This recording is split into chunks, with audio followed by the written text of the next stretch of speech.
This is Justin Pearson Photography in North Carolina. Today we're going to talk about how to know what aperture and ISO to use. There are three elements that make up your exposure: your shutter speed, your aperture, and then your ISO.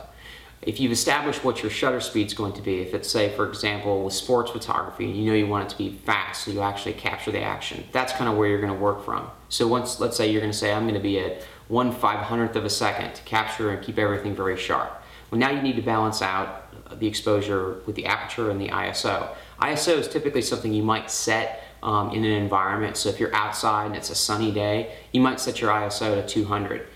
A lot of times cameras will have an auto ISO setting, and that's pretty popular. The aperture is going to be giving you depth of field, so as that moves up and down, you're going to notice that things will be very sharp and focused and everything else is blurry in the background with a large aperture, 2.8 or lower.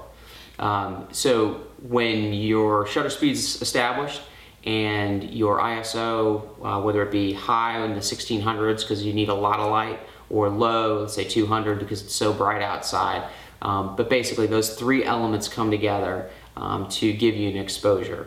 So that's how you choose your aperture and ISO.